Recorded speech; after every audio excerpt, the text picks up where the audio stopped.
Hey everybody, what's going on? It's Big Fun Gaming here, and welcome back to episode number 3 of winning a national title with every team in the game here in College Football 26. We did it last year. We did every single team. This year, we're doing the same exact thing. So far, we've done 2 teams, both in episode 1, we did UCLA. In episode 2, we have done Kansas. Down in the description below will be a record of every team and their season they eventually won a national championship. So far, obviously, it is just 2 teams. With episode 3, though, we get back to the wheel. Again, if you guys want to bypass the wheel, write a comment down below, and we'll go ahead and do that team that we have not done before. So far, we've done UCLA and Kansas, so those 2 teams are off the table. And this episode, I know it's very, very small, but we are going to be going to Texas, and we're going to UTEP.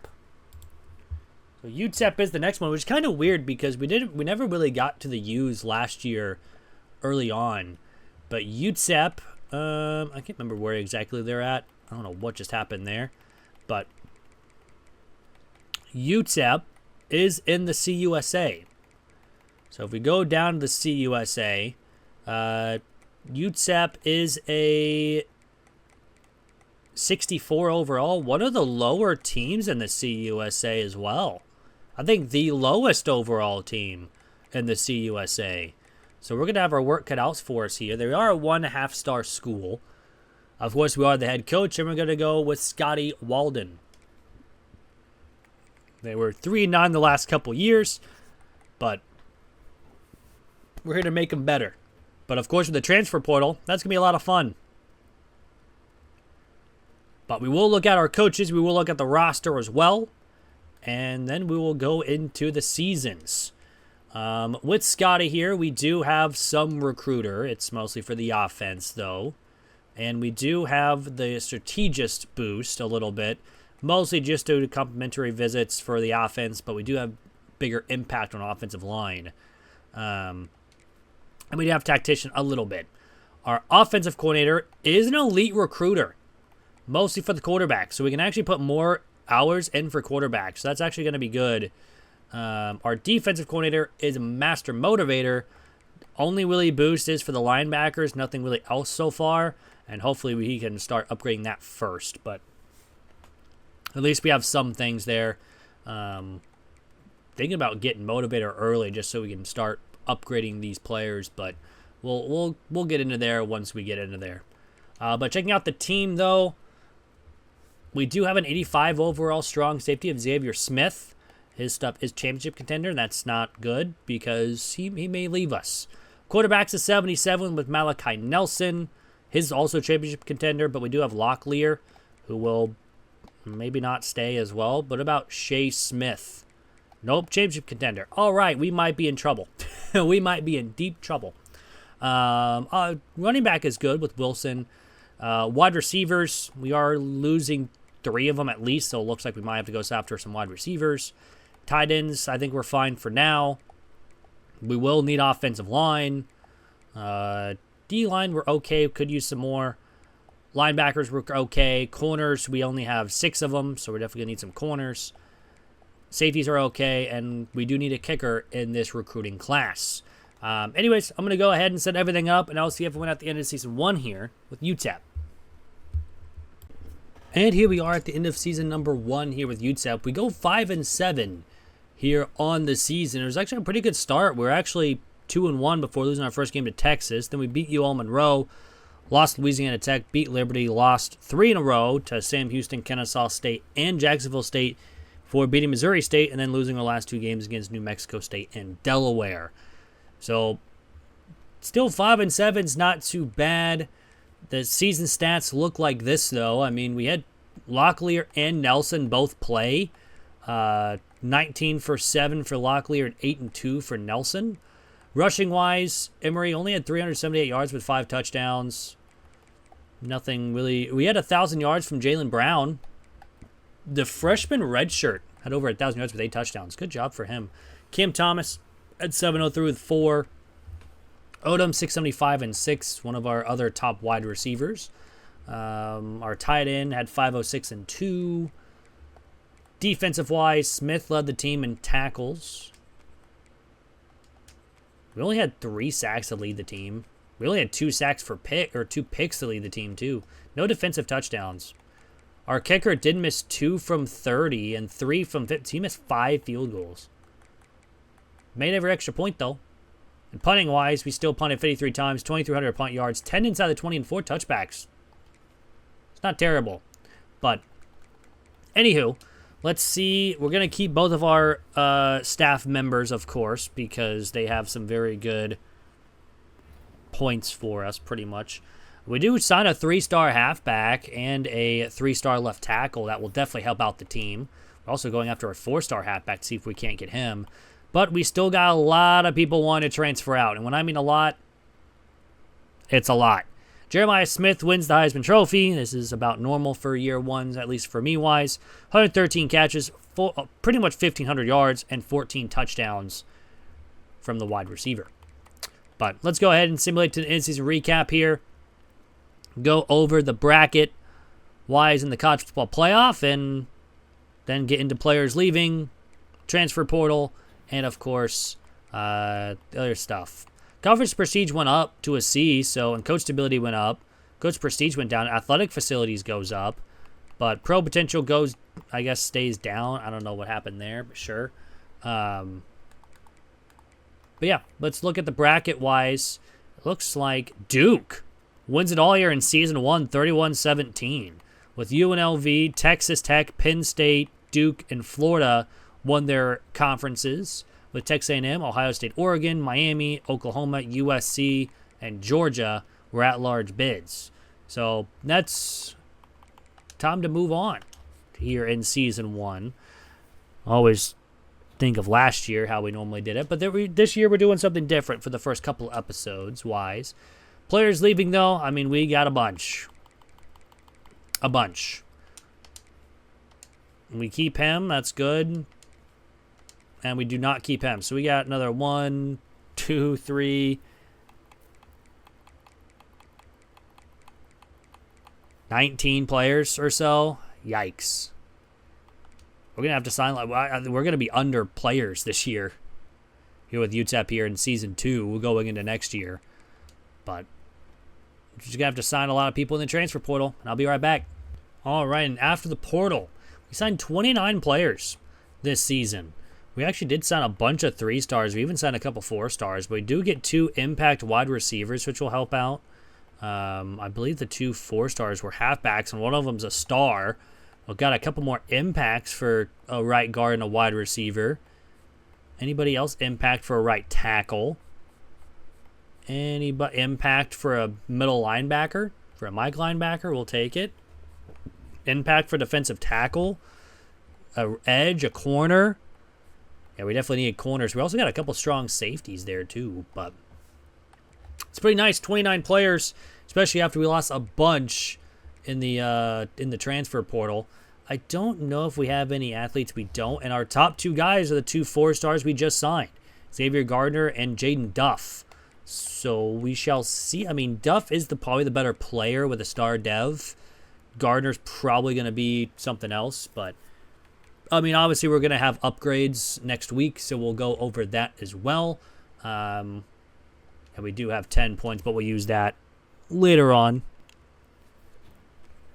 We gained 5,000 XP, which is kind of nice. We're up to a 66 overall, 64 offense, a 69 defense. Nice. And, of course, we'll check out the training results. And, yeah, Fontes is now our leading player in overall-wise, with a +7. We had Gifford get +14 to change direction. He's got 99 change of direction. Brown's a 75. We have a bunch of 75 guys. Quarterback's a 71 with Shea Smith. Halfback's a 74. So, I mean, probably we're going to start our freshman anyways. Anyone else get like a big boost to overall? And that one player. We got a +8 for Bush. +7 there. We got a couple +5 for our corners, which are going to be nice.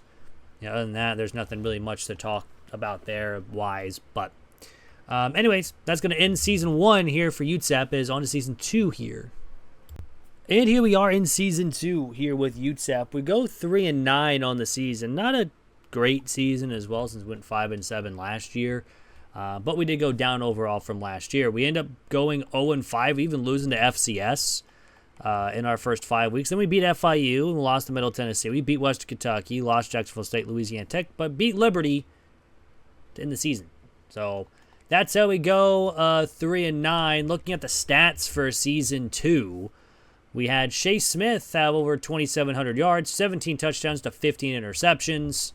Gardner had over 500 rushing yards with 7 touchdowns, even though he got hurt in the final game of the season. So pretty good from the freshman running back, along with Duff. And these guys won't be transferring because they have playing time. So that's going to be good for us. Barnes will be leaving us, though, and he's the junior running back. Receiving-wise, DeBerry had 834 receiving yards to lead the team. Defensive-wise, Gifford with tackles. Ashton with tackles for a loss, and same thing with sacks. Content with interceptions. Did force 4 fumbles, but didn't recover any of them. No safeties. We did have a blocked kick. Hey, look at that. But no touchdowns. Kicking-wise, I mean, we missed 1 from 50, 1 from 40. That's about it, though, and 1 extra point, so that's lovely. So we really don't need to worry about those, but yeah, let's go ahead and advance the week into pretty much the bowl season-wise and see how everything goes. Hopefully we can sign most of these guys. Again, we also have another 4-star halfback going to come here. So we might be halfback U. Might be. But let's advance the week one more time. And, of course, we're going to get CJ Grubbs, the 4-star halfback, to commit to the squad. So he's C-plus playing time. We barely got him, but hey, is what it is. He signs with us. We'll gladly take it. Jackson Arnold, quarterback for Ole Miss, wins the Heisman Trophy. 3,800 passing yards, 38 touchdowns, and a 63% completion percentage for that. But let's go ahead, similar to the in-season recap, see who officially wins it all here in Season 2 in the UTEP simulation. Don't know why we just randomly got random XP there. But looking at it here, that's the schedule. I don't need to see the schedule. I want the bracket. Georgia beats UCLA 41-10 with Tulane, Duke, Texas Tech, Oregon, and Georgia won their respective conferences, with USC, Penn State, South Carolina, UCLA, Ohio State, and Oklahoma as the at-large bids.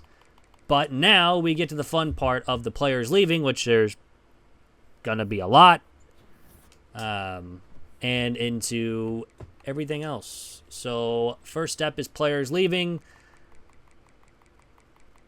It's a lot. Like a lot. I guess we'll just try to go this wide receiver of Torres. Nope. All right. Maybe the center. Everyone's gone. Everyone's gone again. And I'm sad.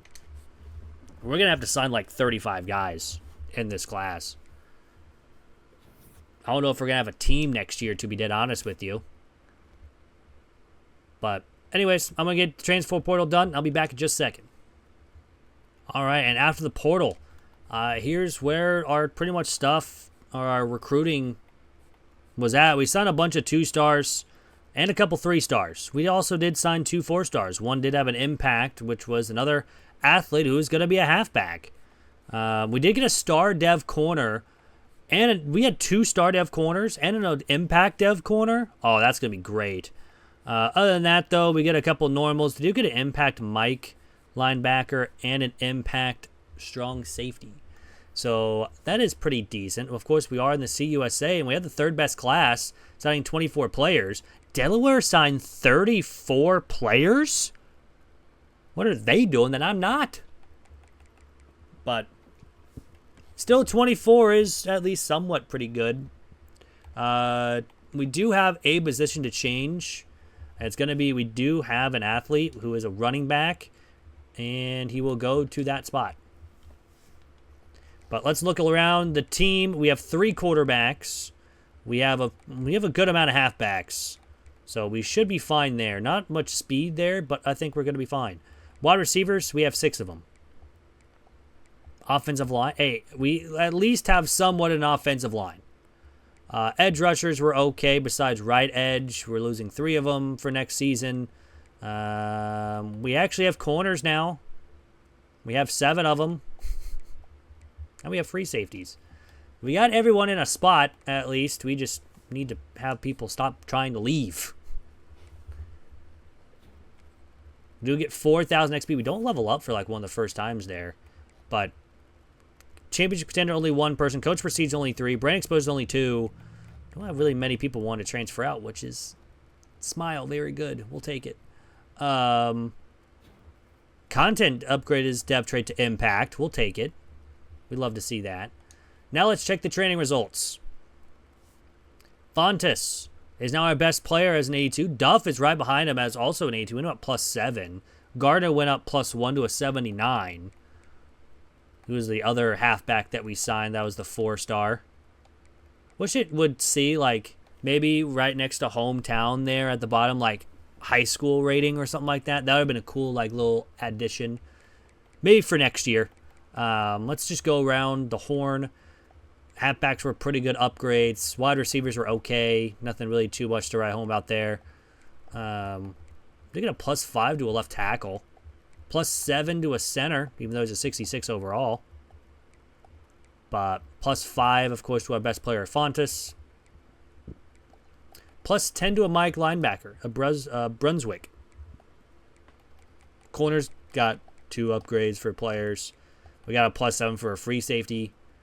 And a +4 for a kicker. So we're still at 64 overall. Let's check to see if we need to actually get rid of someone. I don't think we do. I think we're still well under the limit. Yeah, we're 20 under the limit. 20 under the limit. So, anyways, that's going to end Season 2. It's on to Season 3 here with UTEP. And here we are in Season 3 here with UTEP, and I have some good news. We go 6-6 here on the season. We ended up losing to Texas to begin the year, then won 3 of the next, I guess, 4 with FCS, Bowling Green, and Utah State. It was a 2-point win over Bowling Green, and we lost by 10 to Jacksonville State. Then we split, lost 2, won 2, lost 1, won 1, lost 1. So, I mean, still at 6-6, it's still a lot better than what we have done. So, we're going to make a bowl game, hopefully, and if we can win there, I think we go up to at least a 1-star. And maybe help there, I guess. I don't know. But we got to advance one more week due to the Week 16. And then we will get into bowl season. We do sign a 2-star edge rusher. We'll gladly take it. Lose a strong safety, though. The question is, though, do we make a bowl game? Durrell wins the Heisman Trophy for Ohio State with 119 catches, 1,500 yards, 13 touchdowns. It's a good amount of receiving yards there. But we do not make a bowl game. That's kind of wild, even though we went 6-6. So we'll just simulate an in-season recap here, and then we will go over the bracket, see who wins it all here in Season 3. And, yeah, we'll go from there. But, and it seems like Clemson wins it all here in Season 3, 45-17, with Oklahoma State, Boise State, Texas, USC, and Clemson won their conference tournaments or conference championships, with Miami, LSU, Oregon, Ohio State, Notre Dame, Georgia, and Texas A&M as the at-large bids. So good for them. Unfortunately, no bowl game for us, so we just have to sim another week and hopefully be better. I don't know. Something. We signed a 3-star left guard. We'll take that. We are still a half-star prestige. It's a little unfortunate. But let's go over players leaving here. I don't think we still have a lot of players wanting to leave, and I mean a lot. That's unfortunate. Like, very, very unfortunate, because half these guys are good. I need Grubbs, and he's leaving me. Babcock, he's also leaving me. How dare those 2 running backs leave me? And everybody failed. I hate it here. Well, that means we're just gonna have to sign a ton of players in the transfer portal. Maybe we can get them back. Who knows? Maybe. Just maybe. But anyways, I'm going to go ahead and get everything done here in the transfer portal. I'll be right back. And here at the transfer portal, it is all done. And we did sign a bunch of players. Signed 32 to be exact. If we go down to the CUSA, we end up actually getting 4 3-stars, 26 2-stars, and 1 1-star. We end up getting the 107th class in the nation. But hopefully we can be a lot better going into next season, at least with recruits-wise. But we did get an impact dev, so that's not bad. We also got another one with the defensive tackle as a 2-star. These guys will pretty much really help out because we don't really have a lot of people. We also did not, so we signed 31. Missed out on that corner. I didn't realize that until now. But everything else was a normal. We only had 1 or 2 impacts. Not too great, but going over position changes, do we have any athletes? We do not. So we are good to just let it all be the exact same. Wide receivers, we have a lot, so that's good now. Offensive line, we only have 1 center, but I think we're good there. We just need to develop guys at this point, and hopefully they will, because, I mean, corners, 74 and 73. We have a 76 strong safety, or free safety. We don't have any good strong safeties, so it's a little unfortunate. But let's advance to the training results and go from there. I totally forgot to check the stats. Oops. Oh, well. My fault. I totally forgot that. I always forget 1 year at some point. Gardner increases his depth trait to impact. We'll take that. And that was it. That's literally it. Duff is up to an 89. Gardner is up to an 83. And again, Duff is the star dev, whereas Gardner is now an impact. It wasn't normal. Quarterback's a 73. Of course, our 2 best guys are our halfbacks along with a punter, so it's not very good. We're 62 overall, so not very good. But 73 for Garcia. We have a couple 64s down here. +7 for Derek here. Albrecht with the +7. We got a +10 from LeBeau. +7s for 2 wide receivers. No speed upgrades, though. Any offensive line get a big boost? No. We got 2. Two right tackles went up +6 and +8. Anything else? +5 there. +12 from a Mike linebacker. That's pretty good. Percy Wayne goes up +12. Corners actually did pretty decent, too. Tillman's up to an 80. Collins up to a 79. Fournette up to a 76. Akbar up to a 74. Went up +9. +6 Parker for speed. Let's go. So boundary wide receiver, and he's a star dev. I forgot about that. We have 2 star dev corners, and they went up +9 and +6. All these are impacts. Even the normal dev went up +6. +10 from Cantu is a 63 overall now. It was a 53. Kicker's a 72, and our punter's an 82. So decent there at least, but I think we're still way under the players that we need here. I think that's why we're such a low overall. And yeah, we are still 15 players under, or 17 players under. So still need a big recruiting class next year to counteract these people that leave in the transfer portal. But that's going to end Season 3. It's on to Season 4 here with UTEP. And here we are in Season number 4 here with UTEP. We go 6-6 again. Another 500 season. We actually went up and beat Nebraska on the road to start the year, then lost 3 in a row. But then beat Sam Houston, lost to Middle Tennessee, won back-to-back, lost, won back-to-back, then lost to end out the season to 9-3 FIU, only by 3. We had a chance to win, and we lost in overtime. So it was a little unfortunate. I mean, close loss. We got blown out. We allowed 53 points, and of course it went into overtime. I mean, all these were close losses. So if we just turn it around and score 50 points like we did against New Mexico State, or 33 and 38, we have a chance to win a couple games next year. But, I mean, we'll take that, and we'll look at the stats. I remember this time, guys. It's fine. Garcia played 11 games before getting hurt, had 20 touchdowns and 14 interceptions. Then Lamb came in, played 2 games, had 2 touchdowns, 0 interceptions. Rushing-wise, Duff had over 800 rushing yards. Gardner had 19 touchdowns? What? Excuse me? Okay. Sure. Florence had over 1,000 yards with 9 touchdowns. Defensive-wise, Collins had 73 tackles to lead the team. Howden had 13 tackles for a loss and 6 sacks to lead the team. Collins had 3 picks. No defensive touchdowns. Do we have any blocked kicks? No. Do we have any safeties? We did. Nice. Kicking-wise, we did miss 1 from 50, and that's it. I think that's the only... that's the only one he missed. Granted, he is a senior, but...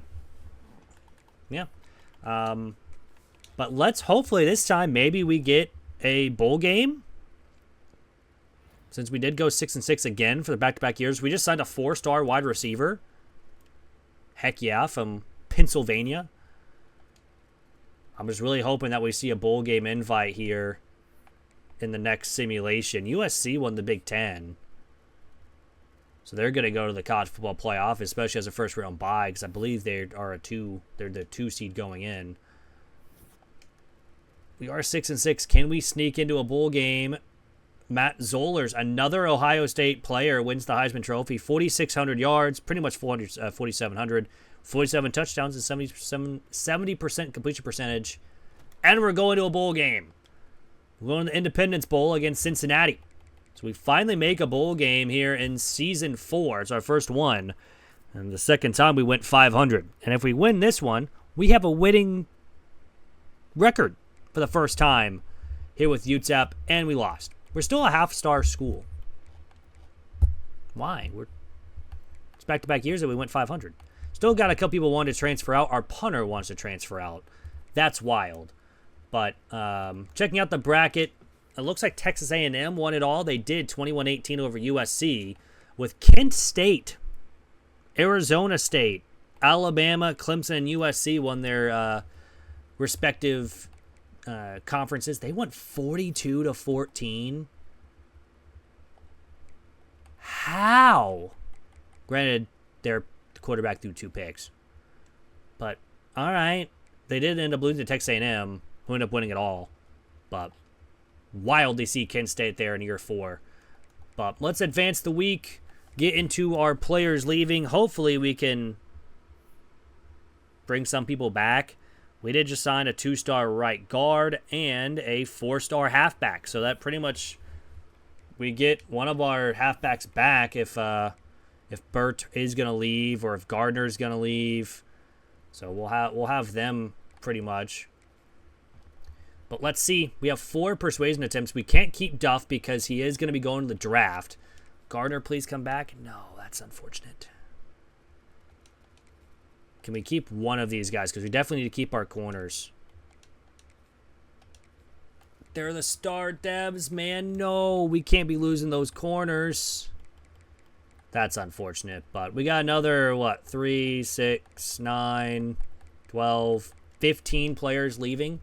We actually have a player going to the draft as well, which will be very, very nice. Because that should up the pro potential for everybody. But yeah, we still stay a 1-star school. Our punter decided to stay. We love that. And he went in the second round for Jaden Duff. But anyways, I'm going to go ahead and get the transfer portal done, and I'll be back in just a second. And here we are after the portal. We do sign... I don't think we signed everybody. We did lose these 2, which is fine. Actually, we lost 3 of them. It's fine. We still signed over 20 players, which is very, very good because we did lose another bunch of players. But as you can see, if we go down to CUSA, we got the 100th best class, setting 22 2-stars, 2 3-stars, and 2 4-stars. So, hey, we're starting to get some players at least. We did have an impact with a quarterback of Martin Rubin and an impact with our kicker. It's a kicker.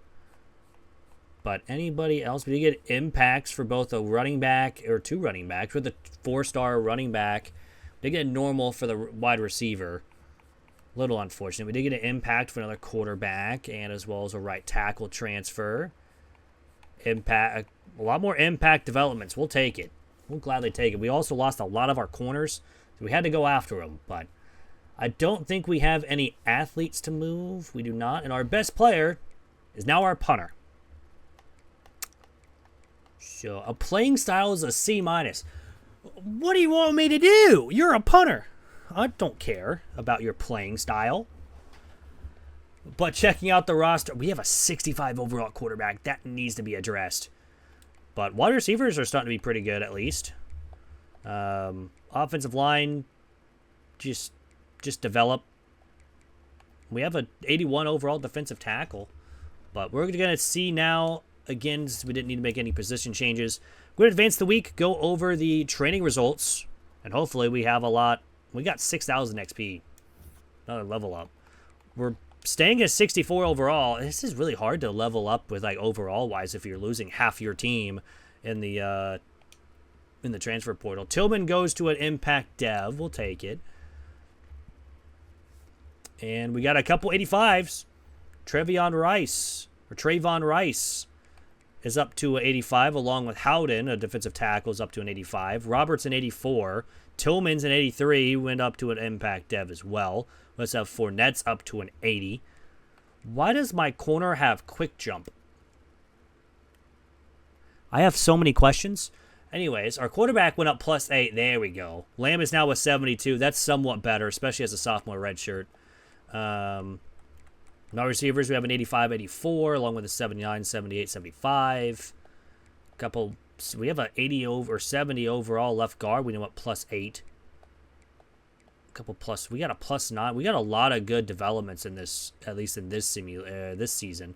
+9 for a linebacker. Corners though, we got a +9 from Smith, but that's literally about it wise. But I don't think, again, we need to cut anybody. Coach Prestige is still down, but it's just pro potential now that people want to leave. Not very many else stuff that people want to leave on, so we'll gladly take it.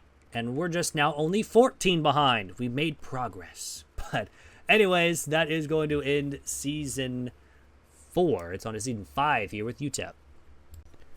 And here we are in Season number 5 here with UTEP. We go 7-5 as well, and also go 6-2 in the CUSA.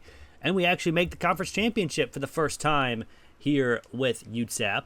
Of course, looking at the schedule, we actually start off with a loss against UNLV, then beat Nevada, lost to Texas, beat Sam Houston, lost back-to-back to Wyoming and Delaware, only by 1 to Delaware 2.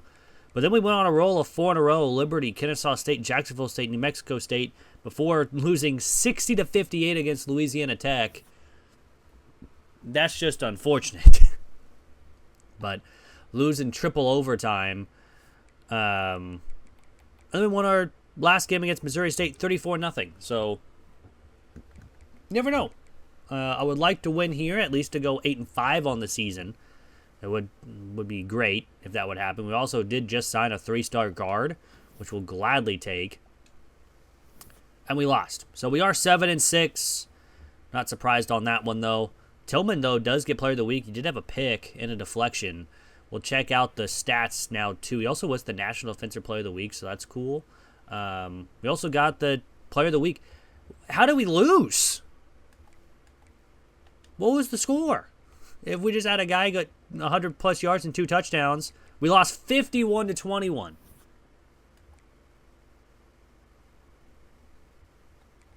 He had 100. That's why. 134 yards and 2 touchdowns. So I was like, how in the world they beat us only throwing 100 yards? That's why. But let's check out the stats before I advance too far. Lamb had over 4,000 passing yards with 33 touchdowns, 13 picks. Actually, a really good season from him in his sophomore season. And he's going to be staying, too, and hopefully he improves that dev trait a little bit. Rushing-wise, LeBeau had over almost 600 yards with 9 touchdowns. Florence and Robert both had over 1,000 yards with 11 and 7 touchdowns, respectively. Rice also had 609, and Raheem with 429 and 2. Defensive-wise, Westbrook had 75 tackles. Howden had 15 tackles for loss and 4.5 sacks. Was he an All-American? Yeah, he was an All-American. Let's go. Tillman also had 7 picks on the season in his final season with the squad. Did we get any blocked kicks? No safeties. We did have a defensive touchdown from Jason, one of our sophomore corners. And, of course, playing style is his deal breaker, and he's a C-. That's not good. Kicking-wise, of course, playing style. I don't know why kickers want to leave so much. missed 2 field goals from 50 and 1 from 29. Missed 2 extra points on the season, too. They missed 5 kicks in total. So, a little unfortunate there. But we still have one more game to play. We're going to be going to a bowl game, 100%, with us, especially at 7-6. I would love an 8-win season. An 8-win season will probably push us up over that one-star school. And another Ohio State player wins the Heisman Trophy. 112 catches, 1,500 yards, and 16 touchdowns. We'll be playing App State in the Boca Raton Bowl. So it is another bowl game, and hopefully we can come away with a win and go 8-6 on the season and not 7-7. I do not want to be 7-7. I'd rather be 8-6. We do level up, and we go 7-7. I hate it here, but anyways, let's check out the bracket here. FIU was unranked, but was one of the champion winners or conference winners. With Penn State, Clemson, Georgia, and Texas Tech all winning theirs as well as the top 4 seeds. With Syracuse, Texas, USC, Iowa State, Texas A&M, and Ohio State, Oregon as the at-large bids. And Texas A&M beat Texas Tech, a former Big 12 matchup, in the national title game. So good for them. And let's go ahead and get on to the offseason here with our UTEP head coach. Might put in our points just before we get to the end of the season. We're still a one-star school, which is weird, especially after having multiple good seasons. We need to keep Fournette, and he doesn't want to stay. As an 80 overall wanting to leave, too. Everyone's low. I mean, we don't have anyone wanting to stay. Can I keep my free safety? Okay, we keep him. And we lose everybody else. It's another 3, 6, 9, 12. That's another 12 players leaving us in the transfer portal. It's going to be hard for these G5 schools, but I'm going to go ahead and upgrade my coaching real quick. I actually unlocked Motivator, and we're going to go ahead and get O-line done. Because we do have this guy with Motivator, but he doesn't have anything for the offense. So we need to start getting that going. And our guy with Elite Recruiter does have quarterbacks, but nothing really else. Unless I want to give to my kickers and punters, which not really. So it is what it is. We're starting to focus on Motivator there, but let's advance the week. See how the transfer portal ends up going for us. Because we got a work to do, even though we still are a one-star for some reason. But I'm going to get this done, and I'll see everyone back in just a second. So here we are after the transfer portal. We actually signed 23 players here this season. Let's go through. We do get a star halfback of Glenn Burden. Impact Dev, wide receiver. We did sign a couple 4-stars this year. We also signed a couple 3-stars too. The 3-star impact wide receiver. An impact corner, which will definitely help out. An impact guard. An impact probably center. We did not sign this guy. So we signed 22 players. I guess I missed one on my first go through there. We also signed a quarterback that's an impact dev, and then the transfers, I think we're mostly all normal dev. A bunch of these are 2-stars just to fill out the team. Most of these guys were 2-stars and 1-star, so that one's nothing really to go right home about. We do, of course, have one athlete, we have 2 athletes to put places. This guy is a halfback, and he'll go in that spot. And then this guy, I believe, is he could play edge, but I do need a center. So, taking a look at the roster, we have a 75 overall with Lamb, our quarterback. Our halfbacks are actually pretty solid. LeBeau's a 73, Brams is a 67, Burden's a 76, and Mix is a 77 as well. Wide receivers actually look kind of decent too. Bettis is a 75, 84 for Robert, 74 for Luna, and 71 for Jones. Nothing with speed, though, yet. Kind of need that to start getting going. But tight ends are, offensive line is rough. Mid-60s. Edge rushers are fine for now. Gonna need linebackers. We desperately need corners. We have 4 corners on the roster. And, everything else is pretty much set in stone. So, let's go ahead. Get into the trading results We get 6,000 XP, which is not bad. We're still only half a star prestige, and I don't know why. We've had a couple good seasons. Maybe we have to win a bowl game to get that up, but Lamb increases his dev to an impact. That's good. We'll take it. It's the only thing that we get, though, unfortunately. But yeah, let's go over it. I mean, Robert and our punter are our two best players as an 87 and 86.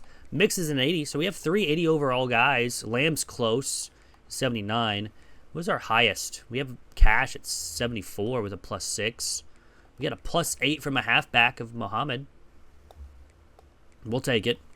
+5 speed for Jones. That's pretty decent. We'll take it. But is there like a big upgrade? +8 for a right guard. Anybody else that got a big upgrade? We got a +7 for a Mike linebacker. +8 for a corner. He's up to a 75. Yeah, we really didn't have much with training results this year. No one like really went off. We had a couple +8s and a couple +7s, but nothing too else there. But I don't think we need to encourage any transfers. Yeah, we're still 18 down. So we definitely need another season where we sign like 30 guys in the just sign 30 players. But anywho, that's going to end season number 5. It is on season 6 here with UTEP. And here we are in season number 6 here with UTEP. We go 7-5 here on the season. Again, another 7-5 season. This time we don't make the conference championship, though, even though we started off 2-2 after beating South Alabama, losing to UNLV and Arkansas, but then beating FCS, and we beat New Mexico State and FIU, giving them one of their only 2 losses on the year.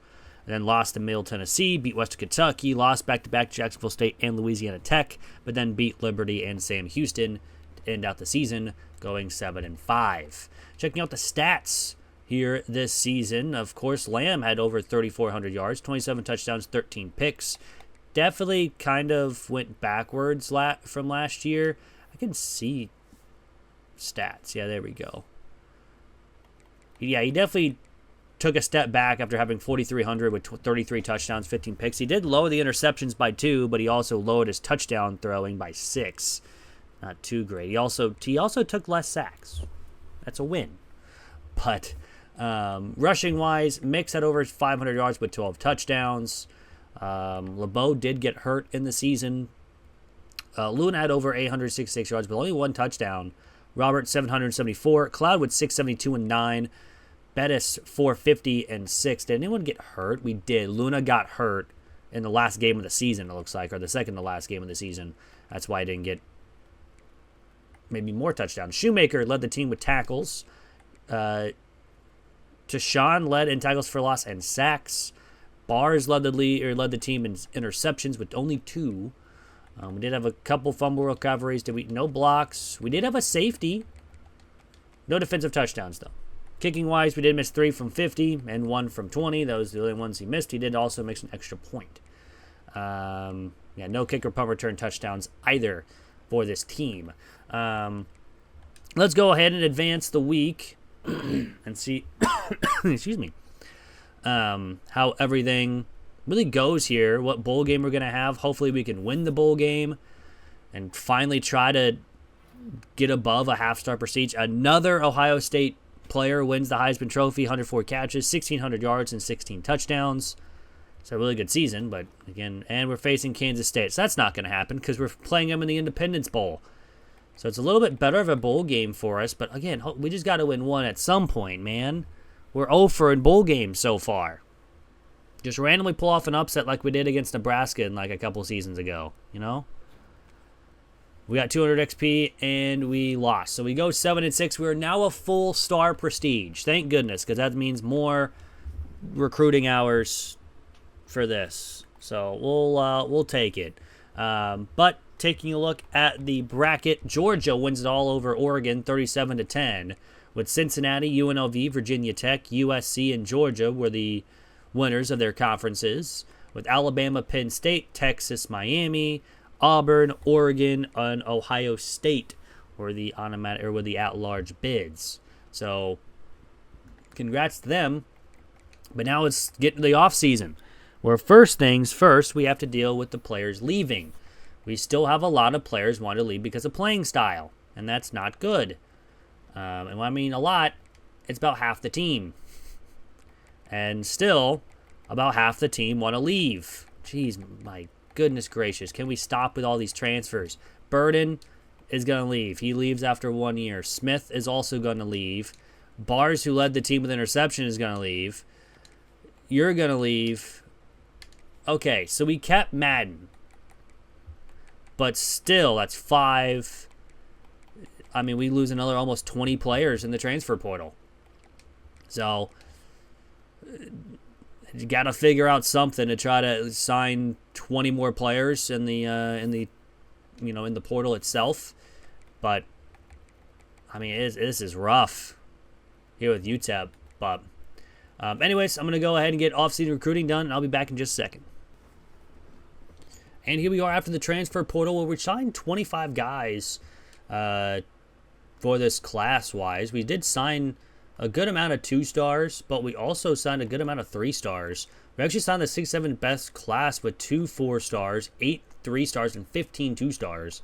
Whereas FIU ranked 61, and they had signed 29 with 16 and 13 respectively. So we're the only ones to sign a 4-star here in the CUSA. But checking the development traits, we did have an impact for a halfback. So that's pretty good. We also have an impact for a corner, and there are 2-stars too, and another impact for a free safety. Love to see a star dev. Impact, though, with a halfback and a normal for the 4-stars. Anybody else? Impact dev for an athlete and a star for the freshman transfer wide receiver. And then a couple normals, a couple impacts, but that is about it wise for the transfers.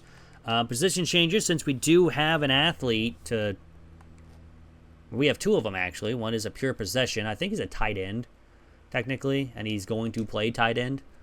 We also have a Tanyan who's a power rusher, and I think he's going to go to defensive tackle, because I think we barely have any defensive tackles right now. Currently, just taking a look around, our halfback's an 80 overall. We also have capped at 77, so we should have some decent running backs. Our wide receivers are getting there. We actually have an 86 speed tight end, which isn't terrible, to be honest with you. Offensive line desperately needs help. Edge rush, defensive line needs... I mean, we're low 70s. Our corners are 4 players.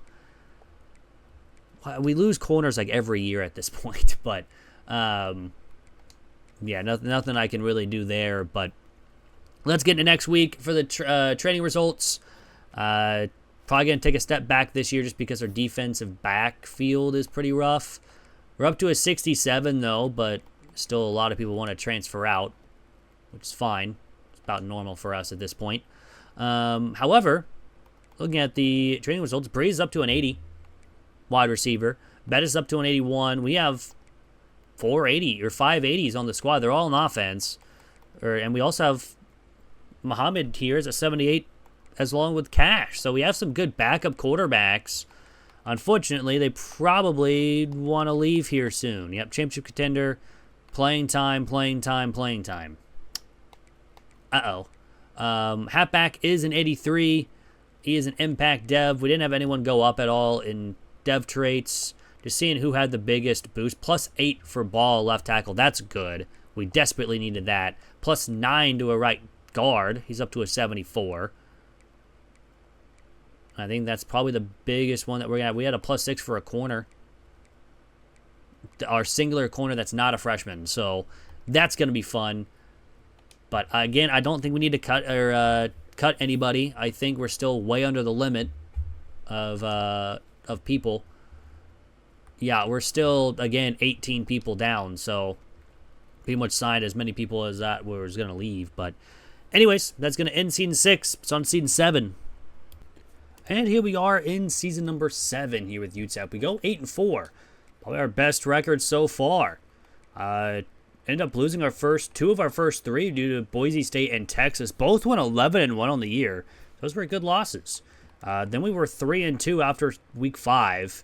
We had back-to-back bye weeks, and the only 2 losses came against FIU and another ranked team. So, other than that, we won against the teams that we had to beat, and we go 8-4. So, we'll gladly take it, although we do not have the conference championship.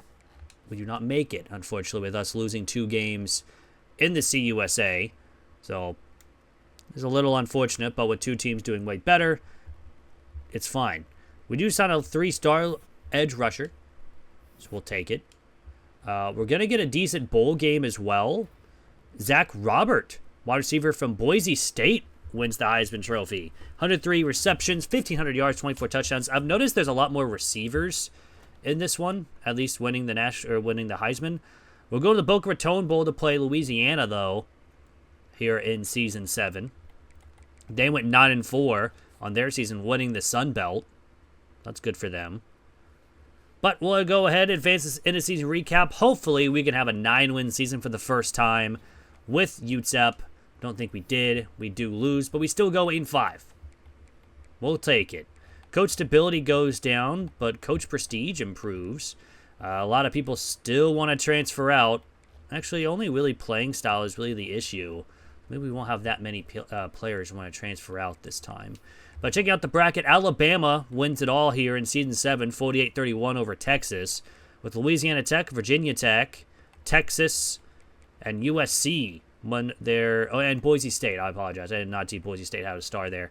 Winning their conference championships with Penn State, Georgia, Auburn, Clemson, Alabama, and Ohio State, Miami as the at-large bids.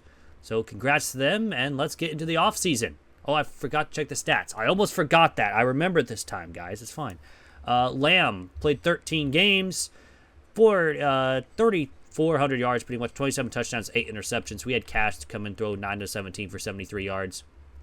Rushing-wise, Mix had over 600 yards with 10 touchdowns, all with 266 and 2. Lamb also added 162 and 1 on the ground.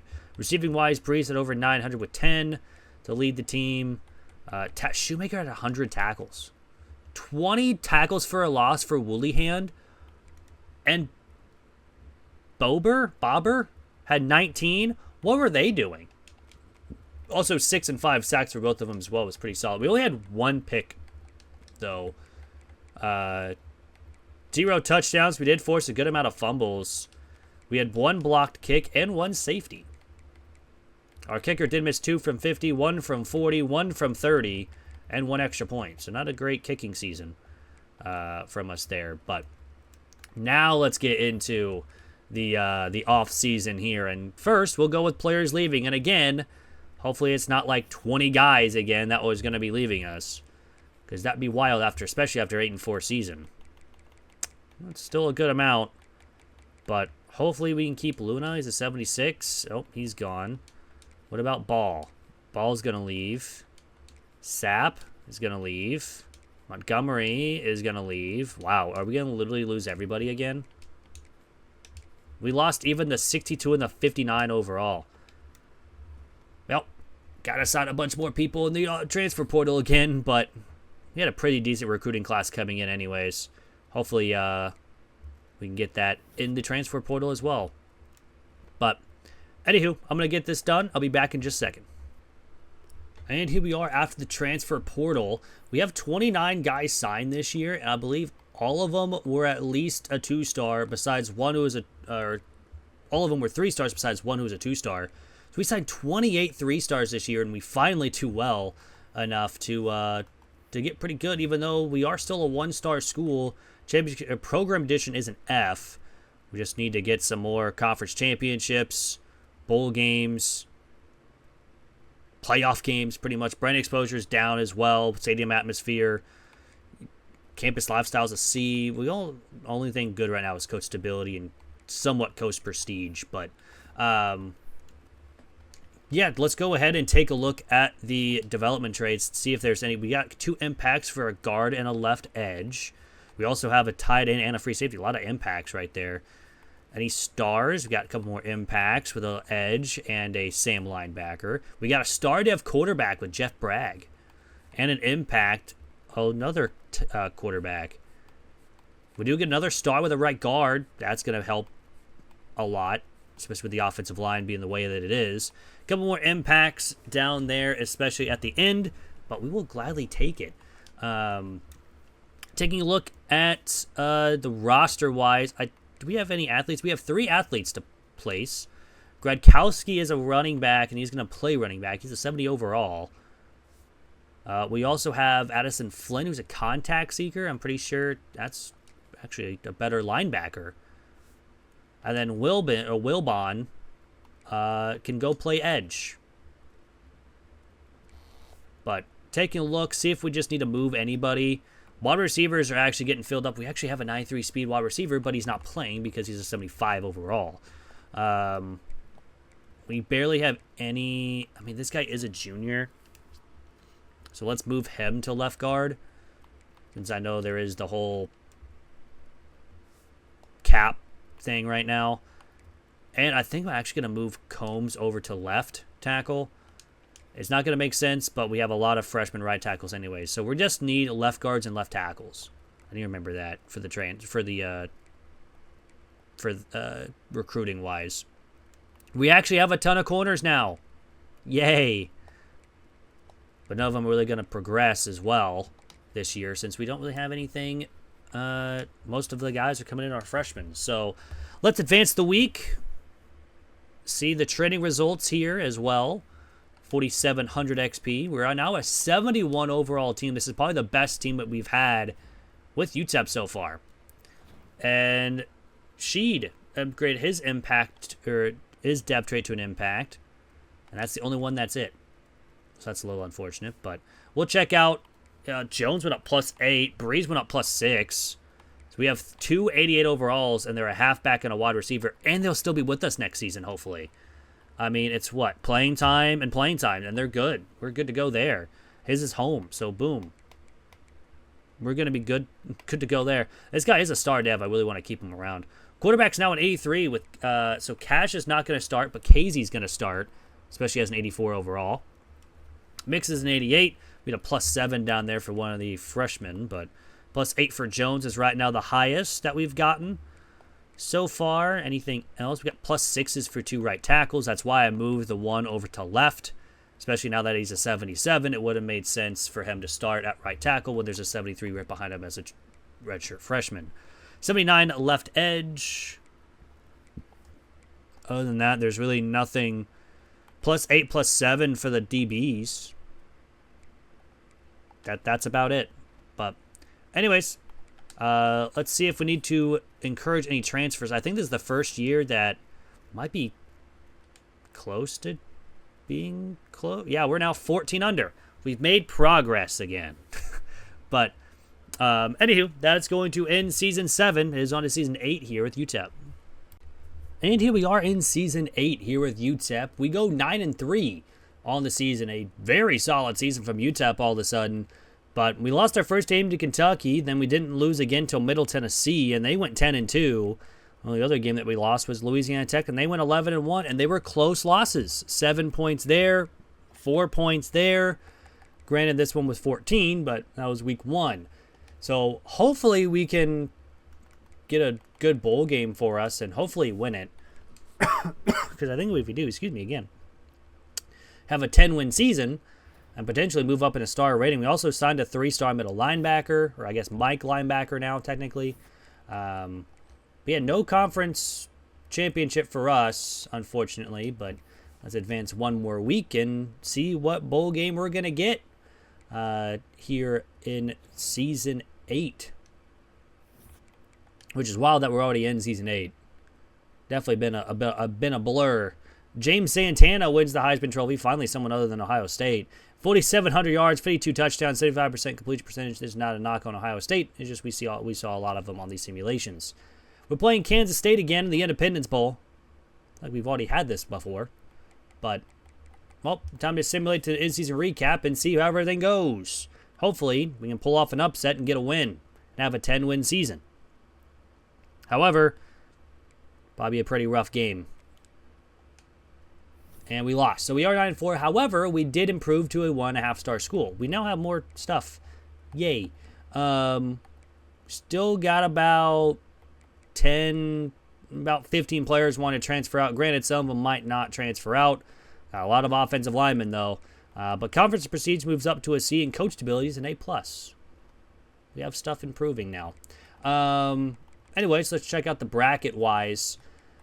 Duke wins it all here in Season 8 with a 23-16 win over USC, with Wyoming, Miami, Penn State, and Alabama, and UMass winning their conference titles. I forgot UMass in the conference now. They were an independent last year. With Arkansas, Auburn, Texas A&M, Cal, Oklahoma, Duke, and USC as the at-large bids. And Duke and USC made it to the finals. So I'm pretty sure this is Season 8. Start off in 2025. 1, 2, 3, 4, 6, 7. Yep, that's 8. So, yeah, Season 8. I was just making sure, double checking, of course. But let's advance the week. Get into our players leaving wise. I forgot to check the stats. I keep forgetting that at some point. Every year. Wait, can I do it right now? I think I can because I have not done it yet. We can. Let's go. Winning. Anyways, Muhammad with 3,000 passing yards, 22 touchdowns, 8 interceptions. Rushing wise, mix it over 1,000 with 9 touchdowns. Caps also had 9 touchdowns. Yeah, he wants to leave due to playing time. Receiving wise, Jones had over 800 receiving yards, 776 for Bettis with 6 touchdowns for both. Breeze also had 600, and Cherry had exactly 400 through the air. Defensive wise, Volk led with tackles. Bobber with tackles for a loss and sacks. Another great season from him. We actually had 3 guys get 2 picks and 1 guy with 1. No defensive touchdowns, though. Kicking wise, we did miss 2 from 50, 1 from 40. Made every extra point, though. That's pretty decent. We had a kick return touchdown this year from Speed. Heck yeah, we'll take that. We'd love to see that. But now let's get into the real stuff here. Players leaving. We have 6 persuasions. That's 6, 9. We have 12 players wanting to leave. Can Caps come back? No. What about Gage? No. What about Hook? No. A lot of these guys are low to extremely low. I don't think we're going to get anybody back. Even the lower overall guys, yeah, they're all going to leave. So we have 12 more players leaving. So that's fun. We have never really had anyone that really came back. We've had a couple of them, but nothing really too much there. But a lot of people left, though. But I'm going to go ahead and get the transfer portal done. I'll be back in just a second. Of the transfer portal, and we actually do get a star dev immediately from an athlete, the 3-star athlete, too. Well, I think we had a pretty good recruiting class as well. If we go down to the CUSA, we actually had the best class in the CUSA, signing 31 3-stars, 1 4-star, and 2 2-stars, with 34 players already. So we have another star development with an edge rusher. He's a JUCO junior, so he's only going to be with us this year and next year, which is a little unfortunate with a star dev, but maybe we can redshirt him and have him an extra year or so. So far, everyone else is just a normal impact. Oh, never mind. We get an elite dev corner who was a transfer. We'll take it. We'll gladly take that. An elite dev corner. John Schlodoroff. I butchered that. I butchered that name so bad. Anyways, let's get into position changes here. I think we do have a couple since we do have an athlete on the board. We have 3 athletes. James Longa. Ooh, could be a safety. We're going to put him at strong safety, actually. Spencer here can go... Oh, he can be pretty much the same thing. Let's put him at will linebacker. And we also have Alex Killebrew, who is a thumper architect, and he'll go to that as well. But let's head through the team here, just see if we need to move anybody. Our starting running back is an 89. Hopefully he can be even better next season. We have 5 wide receivers as seniors. That's a lot of seniors. We do need... I'm going to move you to left tackle. This might sound weird, but you're moving to left tackle. You're a senior. At right guard. You're fine. You've already hit your skill caps anyways. We have no Mike linebackers? Why do I think that's incorrect? Anywho, safeties were good. Kicker, punter. I thought I signed a Mike linebacker. Anyways, we're going to advance the week, go over the training results like we've always done, and then we'll get into Season 9 here with UTEP. We're a 75 overall team. We do have a development upgrade. It's Trimble up to impact. That's it, though. It's the only one. It's a little unfortunate. But, yeah, Breeze is a 93. How are we an 80? How are we a 75? I know we're a young team, but still. Upgraded his physical abilities of sidestep and cutter. We'll take it. Impact for mix now, or he's not impact now, but upgraded downhill and armbar. He's a 91. Our quarterback's an 83. We have our freshman redshirt at 72. Hopefully he'll improve next year as well. McNabb went up plus 12 to a 78 overall halfback. We'll take that. Anybody else get a big upgrade like that? I don't think so. But we'll just go through pretty quickly.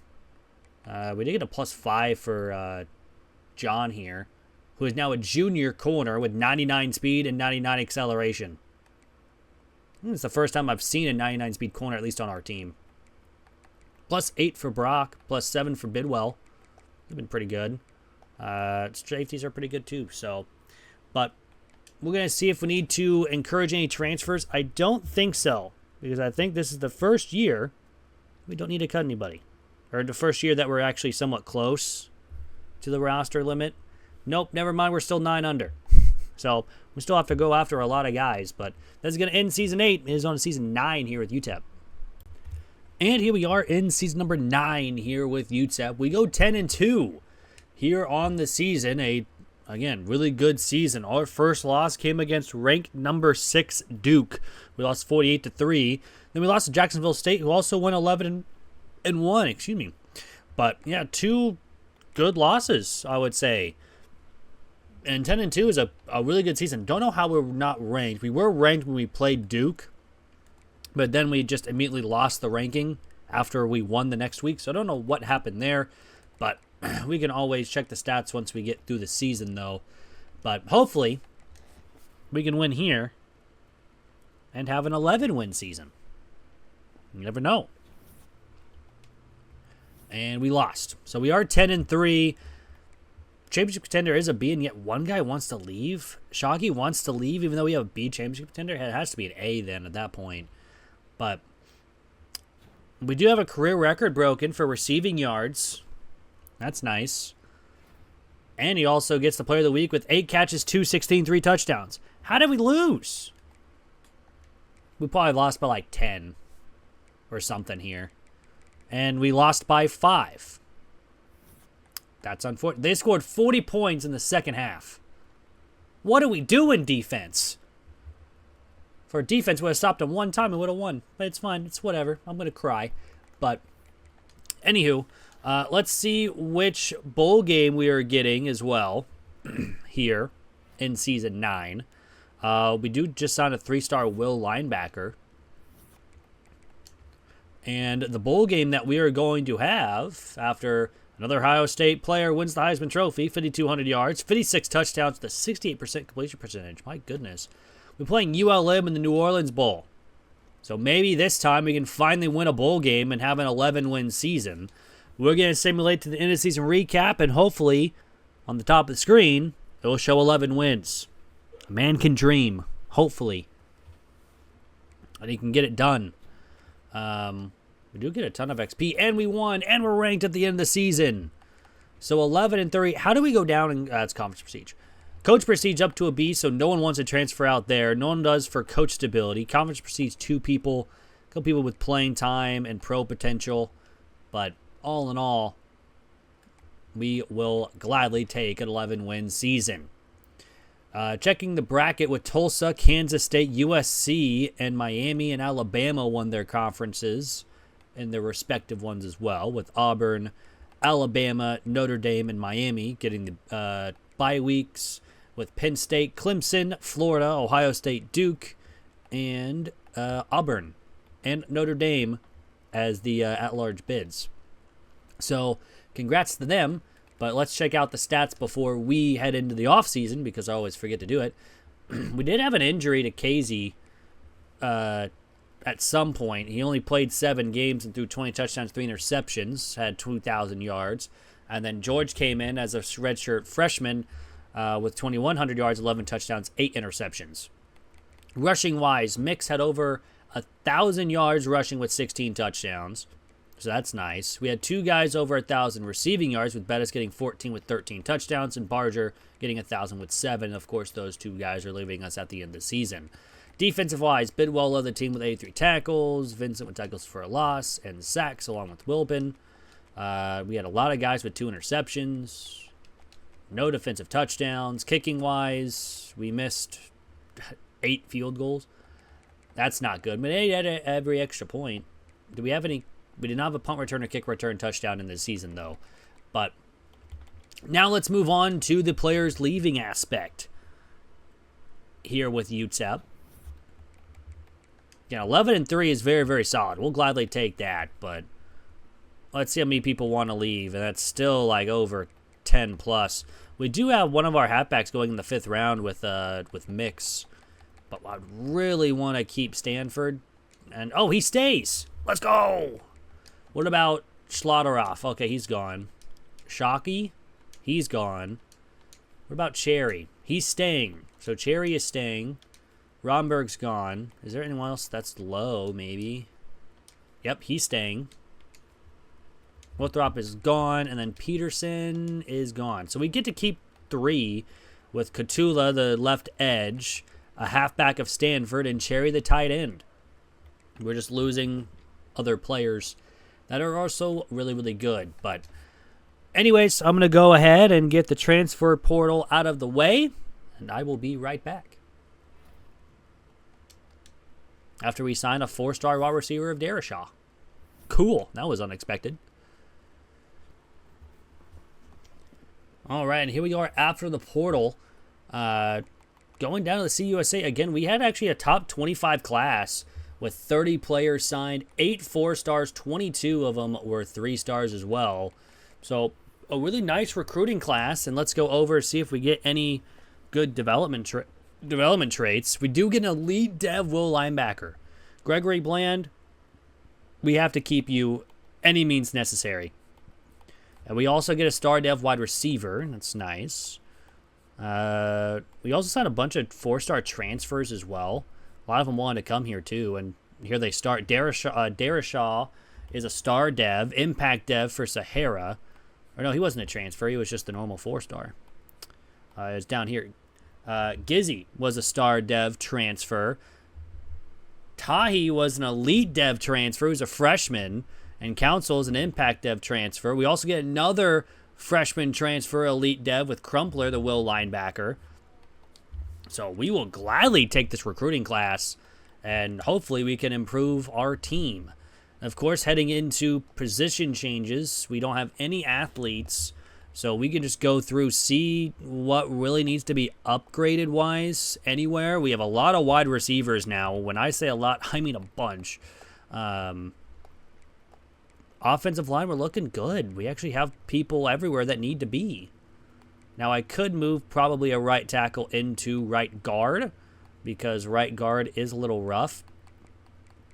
And the whole left side of the line is pretty decent. This would automatically upgrade us as well. I think I'm going to put Lear over to right guard.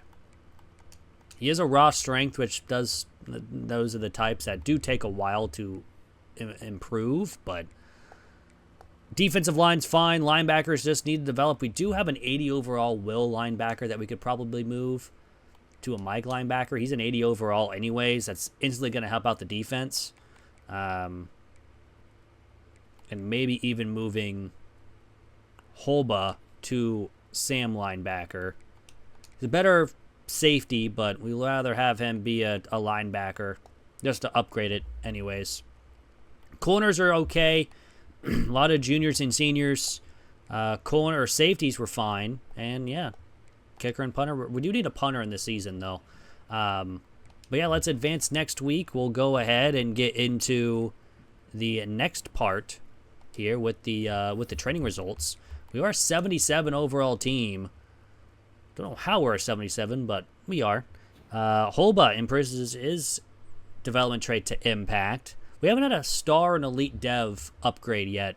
It's mostly, well, as I say that, Bidwell is up to a star. That was perfect timing, wasn't it?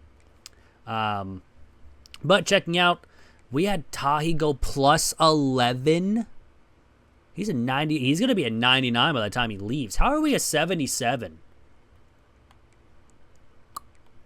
Our 3 wide receivers are all 90s. Our quarterback's an 87 with a backup of a 77. Halfback's an 84, along with an 83 and an 81. Our, again, wide receivers 91, 90, 89, 84. Tight ends are 2 81s.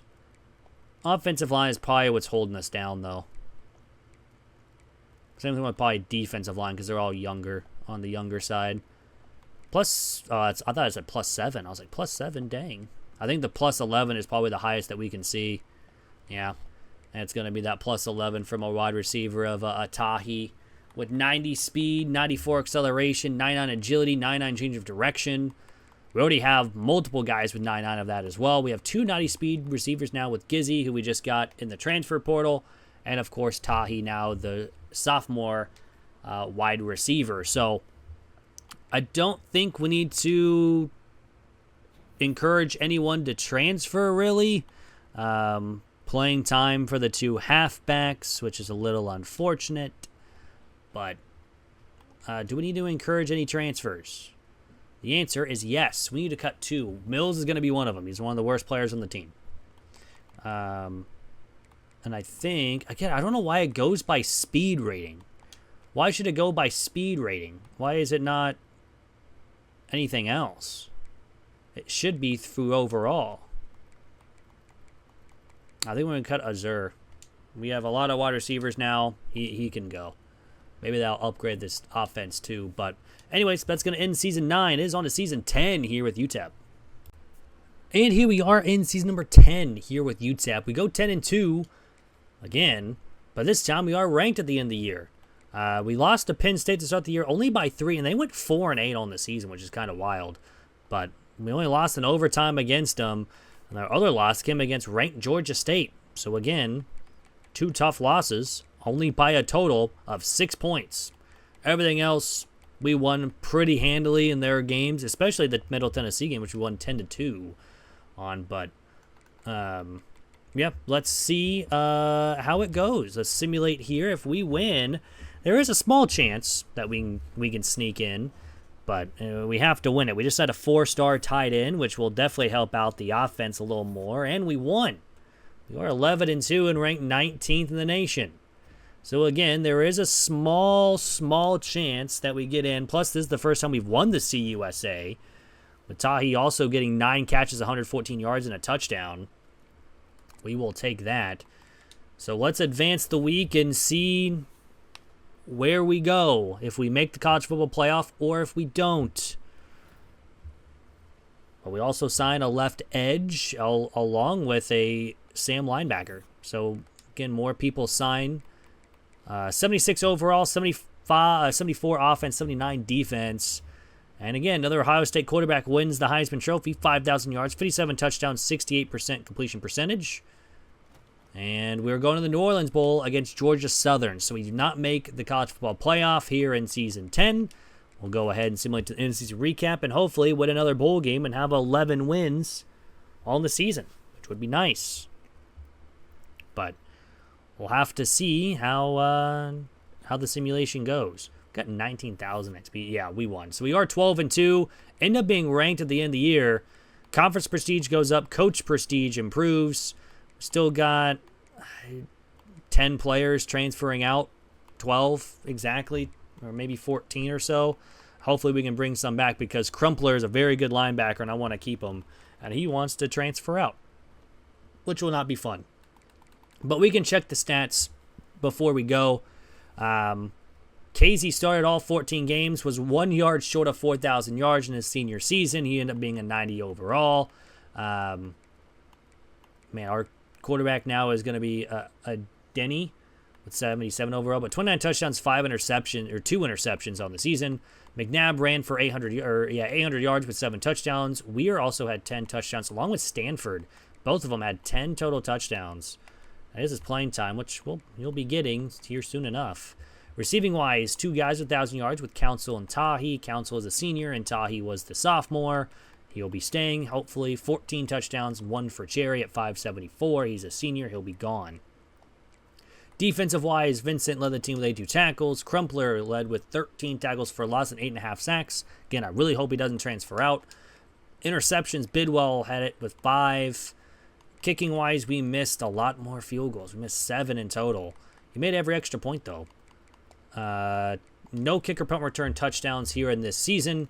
So let's go ahead and get on to the bracket-wise. Almost forgot about that here in Season 10, where Alabama wins it all over Miami with Colorado, Boise State, Alabama, Miami, and Ohio State won their conference champions, with Arizona State, Louisville, Oregon, LSU, Oklahoma, Georgia Tech, and USC as the at-large bids.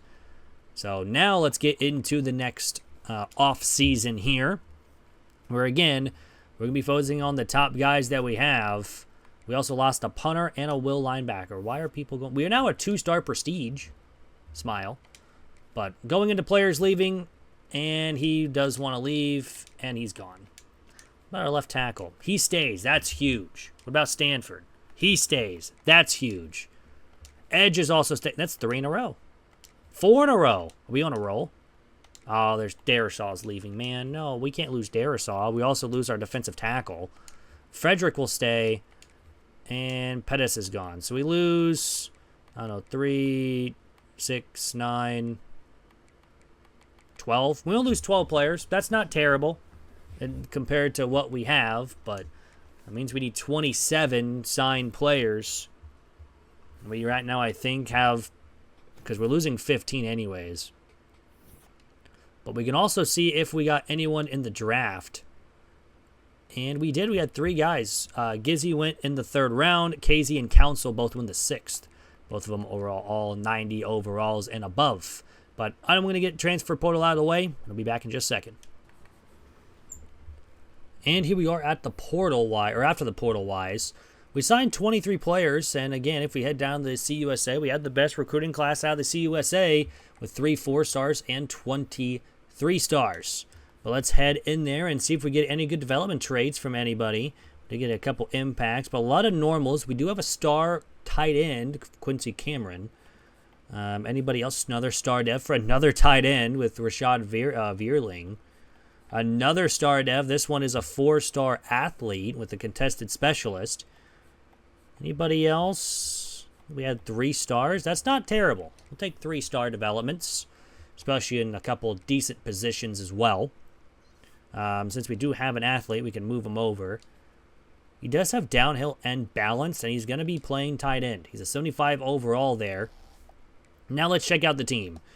Do we need to move anyone into a certain spot? When our wide receivers took a big hit. We had 390 over, or I guess 389s last year. We have 1 now this year. So that's a little rough. The tight end position probably got a little bit better. Offensive line is still about the same. Edge or D-line is actually looking somewhat better. Linebackers looking a lot better. Corners are looking decent. Safeties are okay. And our punter's got 93 kick power as a true freshman. So we're good. We don't need to move anybody, and especially since they're going to get the other stuff anyway, the skill caps. We do level up. We are now an 81 with a 79 offense, 84 defense. And, of course, we'll look at training results and see how everything did. We're up to a 95 with Tahi. 95 overall, 92 speed, 96 acceleration. 87, 2 85-plus halfbacks, McNabb and Weir. Both are 86 and 87 respectively. 86 for Shield. 84 for Chancey, the corner. Stanford's also an 84, so literally our top 3 halfbacks are 83. Our quarterback's an 80. Pretty solid there. Wide receivers, of course, we only have the 190, but we have a couple guys that are close to 80 overall. Anyone that get a big jump other than +7? Got a couple +7s. Left edge got even better with 83, 81. 86 at defensive tackle. I think the only big one's going to be that +6, +7. So, unfortunately, that is about it for the training results. But let's see if we need to encourage any transfers. I don't believe so. Not that many people want to transfer out anymore, which is nice to see.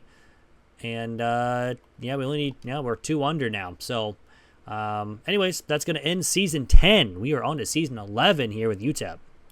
And here we are in season number 11 here with UTEP. We go 11-1 here on the season and ranked 20th in the nation. Our only loss came against Maryland, who ended up going, I guess, ranked 10th in the nation as 11-2 and only lost by 4. We were almost undefeated in this season. However, unfortunately, we're not. That was the only loss on the season. So let's simulate here, see if we can win another CUSA championship. That'd be nice. If we can, that'd be cool. We do just sign a 3-star edge rusher and another 3-star, this time with the other edge rusher. Right and left. We do win. We are 12-1, and we're ranked 12th. Is that meaning we're going to make the college football playoff for the first time with UTEP here in season 11? That'd be great. Quincy Brock wins Player of the Week for the CUSA. We also get a wide receiver with 5 catches, 121 yards, and 3 touchdowns. We'll take it. But since we're number 12, there is a high possibility we make it to the college football playoff. And let's find out right here, right now. I don't know why we dropped down to a 79, but another Ohio State quarterback wins the Heisman Trophy. 4,600 yards, 43 touchdowns, a 65% completion percentage. And we'll be playing Miami in the college football playoff. Our first time making it. We're in season 11. My goodness. All right. So let's check out the bracket. Us, along with Boise State and Auburn, and Kansas State and USC win their conference titles, with Oregon, Michigan, Miami, Maryland, Colorado, LSU, and Florida as the at-large bids. So this one will be a fun one here against Miami. Of course, they are 10-2 here on the season, and they are a 92 overall. So this will be a rough battle here against them. But you never know what can happen. Maybe we can pull off an upset and move on to the quarterfinals. But we have to win here on the road in Miami. Let's find out. We're starting on defense first. We're, of course, in the rain. Defense gets a stop, and they get another stop. But unfortunately, the offense really hasn't done anything. It's 0-0 after 1. Second quarter, we put up a touchdown, so we have a 7-0 lead, now 14-0 lead, and it'll be that way at the half. So a huge second quarter for our offense. Miami puts one up in the third to cut the lead in half. It's 14-7. Here in the fourth quarter, still up by 7. They have to punt, and now we just need to get into field goal range to extend the lead to a 2-possession. We do with 4 minutes to go. Now we just need another stop, and we don't get one yet. And we thought we had one, but we do give up a touchdown with 90 seconds to go. We get the first down, and UTEP is going to pull off the upset on Miami. A 17-14 win. And we're moving on to go play Oregon in the quarterfinals. I was 100% expecting to lose this game. But you know what? We win these. Our first playoff game, and we get the win. So let's advance the next week. I do like how it's a lot faster this year. As I said before, it's a lot faster with simulating-wise. But it's a great day. We're facing Oregon in the Fiesta Bowl. This one, again, will be a tough one. We'll check out the bracket, too. Colorado defeated Maryland, LSU to beat Boise State, and Florida beat Auburn. So we get Oregon here in this one. Again, another tough opponent. They also went 10-2 on the season, and they are an 87 overall team. So we pulled off one upset. Let's see if we can do it again here with UTEP. We only allowed 14 points. Granted, it was in the rain, so that might have played a factor. But let's see if we can do it again here. Again, the neutral site game on Well, I guess I was going to say on the road. It's not on the road. It's neutral site, but we're starting on defense. We give up a touchdown, but the offense scores one as well, and we have a tie game after one. Second quarter, it's still 7-7. Now, we make it 14-7, but Oregon makes it 14-all just for the end of the quarter and at the end of the half.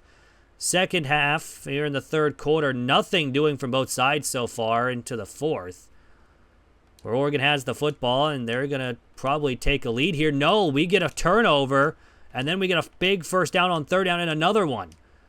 However, we have to kick a field goal, so we're only up 3, so the defense still has to force a punt or get a turnover, and they do it again. The defense gets a turnover. We have a goal-to-go situation, and again, the defense only allows 14 points, and we're going to win 17-14, the same exact score as last week. Both teams scored both their touchdowns in the first 2 quarters. And then we only get a field goal in the fourth. But that was the difference. And now we're moving to the semifinals. We are 1 win away from making the national championship here. That'd be wild if we can get there. I don't know if we can. We're just a 79. But granted, I don't think this team is a 79 overall. I really don't. Our quarterback's in the mid-80s. We're facing USC in the Rose Bowl as well, so they technically have a home game. But, I mean, just looking at this roster, I mean, we have a 95 wide receiver. We have 3 halfbacks above 80 overall. We have an 86 defensive tackle. Our quarterback's an 83. Really good halfbacks. Our wide receivers are decent. Granted, this might be where it's really weighing us down, but tight ends, decent. Offensive line's an 80. And, well, might be our offensive line because our defensive line's great. I mean, you never know. Will linebacker's an 80. Corners are an 80. Granted, all of them are leaving. So, who knows? But, I don't know. But we're going to be playing USC in the Rose Bowl. And they are a 90 overall. So, we will see how it goes on this one.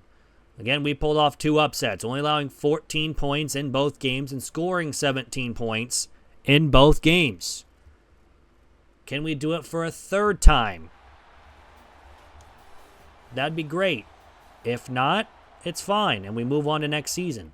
We're starting on offense first here in Clearweather, and of course we get stopped, and USC scores a touchdown, may get a field goal as well, and we are down 10-0 already in the first quarter. Now it's 17-0. This might be where our season ends, because it is 31-0. Let's just go ahead and go into the game. Well, at least we made it to the semifinals after pulling off some wild upsets, but we really get destroyed here. 55-0 against USC in an utter domination. That's what I thought the Miami game was supposed to be. Not this one. We get blown out. And let's advance the week 1 more week just to see who wins it all pretty much here. I guess 2 weeks. Because now we're in the national championship. But, man, was that a rough one to watch. Our wide receiver gets player of the week because he had 3 catches for 22 yards. That's how bad we were in that game. But national championship, we will, we do level up as well. That's going to be nice because now we get 2 upgrades. But USC end up winning it all 27-21 over LSU. I mean, both teams put up 55 points in their semifinal game. One against Florida and one against us. But yeah, 17-14 over Miami, 17-14 over Oregon. Just Colorado defeated USC. If we would have faced Colorado, we might have had an easier chance there. But unfortunately, it is what it is. But we can now check out the stats before we head into next season. George, his junior season, had 3,200 yards, 23 touchdowns to 7 interceptions. Rushing-wise, McNabb with 644 and 5. Weir had 428 and 5 as well. And Stanford had 101 and 1. Receiving-wise, Maddox 801 and 4. We had one guy get 8 touchdowns with Justin. Defensive-wise, Brock had 79 tackles, 21 tackles for a loss from Shell, and 7.5 sacks to lead the team. That's insane. Brock had 5 picks. We did have a defensive touchdown. We did have really good field goals. We only missed 3 on this season. I made every extra point, so it was a lot better this season. Punting-wise, we punted. Why did our kicker have 3 punts? Weird. But, yep, unfortunately, that's where our season ends, though. We're going to upgrade our coach skills, and hopefully next year we can get to that same spot and hopefully be even better next season. We're going to upgrade our running backs for the offseason training boost, and all we got left is our D-line and linebackers. So that will be our next spots to be, because we do have a motivator on that side as well, and our offensive coordinator is on recruiter side. So advance the week just to see pretty much, I guess, players leaving wise. That's the next thing. We do get a 3-star quarterback to sign here late in the season. 14-2, we go up now to a 2.5-star school, and really only 8 players want to leave, give or take. I may have miscounted. But, yeah, Tahi's going to be leaving. That's unfortunate. He's a 95 overall, and that's our best player. We only have 6 players want to leave just for everything else. I guess 7 technically with the with going to pro. We keep Briscoe, which is huge. These guys, I really don't mind if they leave because they're low overall. Grubbs I would like to keep, and he does. So we only lose 4 more players, well, 5 technically, with losing our best wide receiver. So let's advance the week. I'll get the transfer portal done, and then we'll get into the next season here with UTEP. We also signed a 3-star defensive tackle. That helps. But, yeah, I will be right back. And here we are at the end of the portal-wise. We do get a star dev already for a 4-star corner. We'll gladly take that. If we go look at our recruiting class, we get the 28th best class in the nation with 7 4-stars, 14 3-stars, and a 2-star. But yeah, we got 2-star devs immediately with a free safety and a corner. That will definitely help out the defensive backfield. We also get an elite dev wide receiver with Nate Gizzy. We also get 2 impact devs as well. I think everyone is so far above a normal till Tyrese here. We also get another star dev with a right tackle. Most of these guys are normal and impact. So you get another star defensive tackle with Wilbur. That'll help. That's about it though. So we'll take it though. I think we signed an athlete. I can't remember at this point. We did not, but we can now check out the team, see what we need to move around if we need to. Offensive line's good from where they're at. D line's good for where they're at. Linebackers are good where they're at. Corners are good, even though we have 6 of them. We have 4 safeties, 3 safeties over there, and that is about it. I don't want to go back into position changes. I just was in there. Now let's advance the week and go over the training results, and hopefully we can see a plus like 10, 12. We were back to a 79. Again, I don't think this team's a 79 overall, though. I mean, we have multiple 80 pluses on this team. But quarterback is an 84 with George here. Grubbs is a 71. We have an 87 overall halfback along with an 80 behind him. Wide receiver is an 88 with Justin at an 85. Maddox at an 83. We got Bynum to pretty much fill that hole that our wide receiver left, pretty much. Tight end's an 80. Offensive line is mid-70s. Maybe that's why it's weighing us down, I guess. I don't know, but this team is definitely not a 79 overall, especially with 2 80-plus linebackers and stuff like that. But anyways, I don't think we need to encourage any transfers. I could be wrong, but we can always check. And, of course, doing that wise, we do not. We're actually 6 players under, so anyways, that's going to end Season 11. We are on to Season 12 here with UTEP. And here we are in Season number 12 with UTEP. We go 12-0. Here on the season, we beat everybody, including some close games and blowout games. And when I say close, there was a 7-3 game apparently, and a 16-7, and a 17-10. But there was also blowouts of like 40-10, 23-0, 26-0, 34-7. So all we got to do here is really beat Kennesaw State and do everything pretty much by the book here against them too. Because if we win, we get a bye. Okay, I'm back. I just spilled like all the water on my desk, and I hit my knee on the desk, and there's water everywhere. But we're good now. I thought everything was gone, but we're here. Let's get going with the CUSA Championship game. Hopefully we can win it and go 13-0 here on the season. We do sign a 3-star corner, so we will take it.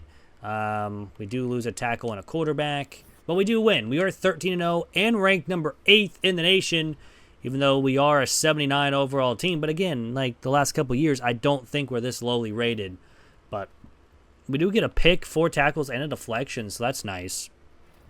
We also 14 carries, 44 yards, and 3 yards per carry. Wild, okay. Alabama wide receiver of Carlos Fink wins the Heisman Trophy, 96 receptions, 1,600 yards, and 24 touchdowns. Pretty good season from him. And we're playing Louisville in the first round of the college football playoff here as the 8th seed. Taking a look at the bracket-wise, Georgia, UTEP, Miami, TCU, and UCLA won their respective conferences, with USC, Alabama, Florida, Louisville, Auburn, Notre Dame, and Ohio State with the at-large bids. So we get a fun one here against a 10-2 Louisville team, and we actually have an overall advantage for once.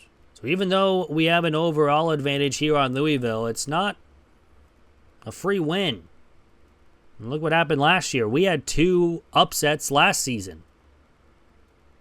Does definitely feel like, though, you need to have a good team to win a national title. But we're playing in the snow in Texas. I don't know how this is possible. When was the last time El Paso had snow? But starting on defense first. The defense gives up a field goal. The offense gets a touchdown. So we have a 7-3 lead at the end of one after we scored just at the end of the quarter.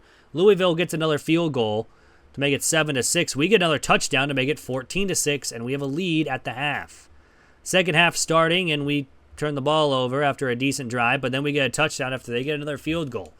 So every time they have gotten a field goal, we have gotten a touchdown. So 21-9, and then we get a stop on defense, especially a 3-and-out. Now, we go for it on 4th down, and we get a touchdown. So it's 28-9, and now it's 35-9. We've really blown it open here in the 4th quarter. We force a turnover, and then Louisville gets a kick return for a touchdown. What happened in this final 4 minutes? But we win in the snow, a 38-16 win. We kind of blew it open, I think with 20-something points in the 4th quarter? Or 17. Granted, I think the third, look at that first 3 quarters. 3-7, 3-7, 3-7. So, yeah, we kind of blew it open there late in the game. We'll take the win. We're moving on. So, we are now, again, not in the same spot as last season. We're close, though. Need a solid 42 experience points. But we are going to be playing UCLA, who was actually the first team that we took to win a national championship this season. That's wild. So, but taking a look at the bracket, Notre Dame beat Auburn, Miami beat Ohio State, and USC defeated Georgia. So, us and UCLA are the next up here. So, they're 12-1 as well, which will be a tough matchup, but they're only an 84 overall. So even though that UCLA's got the overall advantage, you just never know what can happen in these games. You got to play well enough to move on. And if you don't, you're going home. Just like what we did last year with the 2 upset wins. We played well enough to move on. But we have to win this game here against UCLA. We're starting on defense first here in this one. Defense gets a stop. The offense gets a field goal. And we have a 3-0 lead at the end of one. I accidentally died by play there. We went by quarter. Second quarter, we get another field goal. UCLA gets a touchdown to take a lead, but then we get a touchdown. We get a turnover and a field goal. So it's 16-7 at the half. We start with the football, but unfortunately missed the 53-yard field goal. And UCLA takes advantage to be down by 2, 16-14 here in the 4th. Defense, though, gets off the field. That's huge. Offense, though, can't get a first down. Big sack by the defense, and we get a stop. Offense now is in really good range to get a touchdown to pretty much put this game out of reach. And they do. It's a 9-point game with 2:30 to go. Now only 2 minutes. The defense holds again. Now with 30 seconds, there's no chance that UCLA can come back. And there we go. The defense got the stops we needed. The offense scored when we needed to. We're going to win 23-14. It was a close one there in the third quarter, but that fourth quarter touchdown really put the nail in the coffin to give us the win. And that means we're going to the semifinals here with UTEP. Now we're again 1 win away from a national title appearance. We were here last year. Unfortunately lost. Now we went up to an 81 overall. I don't know what happened with this team. I'll be dead honest. All of a sudden we're like a 79, then up to a full 81 for the whole squad. We're going to play USC in the Orange Bowl. And let's see how they won 35-24 over Alabama. And Notre Dame defeated TCU while Florida defeated Miami. So we get USC again. I think USC ended our run last year. But we'll have to see. So even though USC's got, again, another overall advantage, you just never know. You just never know at this point. Got to figure out a way to win. And if you can, we're going to the national championship game. It all depends. Now we do here. We're starting on offense first. And the offense goes down and gets a touchdown and a turnover and a field goal. That's a great start for the team. We're up 10-0 at the end of one. USC does make it now 13-3 after we get another field goal. I was about to say 10-3. But at the half, we have a 2-score lead. And second half starts with a field goal by USC. So the defense, again, is playing very, very well. 13-6. And if a touchdown here pretty much puts the game on ice, but we do get one. I was about to say we're about to get a field goal with it being third down and super long. We get a stop on defense and another touchdown. So it's 27-6 here in the fourth quarter. Another stop by the defense, another field goal, and we're going to blow out USC. We really kind of ran away with it late in the game because they went for it on multiple fourth downs and failed. And UTEP is going to the national championship game after a 30-6 win over USC. Again, we're playing the winner of Florida or Notre Dame. So, just one more at this point, and UTEP is done. Be one of the first G5 schools to be done as well. We are 16-0. We're 1 win away from our first perfect season, which is wild that it's UTEP. But you never know. It could have been someone else. It could have been Alabama or Notre Dame when we got them on the wheel spin. But we don't have that right now. We have UTEP. And we're going to be playing Notre Dame in the national championship game. We have Program Builder unlocked. That's cool. We are only level 40 as well. We also... All right, we got a new defensive coordinator. I don't remember giving him an offer, but cool. I didn't know our defensive coordinator got hired anywhere. Notre Dame did defeat Florida 36-23. They also defeated Auburn 43-31 and 31-23 to TCU. So this will be a tough one no matter what. We got to work cut out for us again here in the national championship. So Notre Dame is a 92 overall team. So this, again, we have our work cut out for us here. Got to find a way to get a win. Offense needs to score points. Defense needs to get stops. Hopefully we can do that here against a very tough Notre Dame team. We're starting on offense first here in this one. And the offense goes down and gets a touchdown. Notre Dame, though, gets a touchdown as well, and it's 7-7 at the end of one. Second quarter, we get a field goal to be up 10-7. Now 17-7. It'll be that way at the half. So a big second quarter from us. We get another stop. It's 24-7. Now 24-14. And it's 24-21 all of a sudden. We had a huge lead, and we've almost blown this. We have almost blown this game open. We could have easily had an easy walk away win, but Notre Dame has come all the way back. Oh my goodness, we got a pick in the end zone, but we can't do anything with it.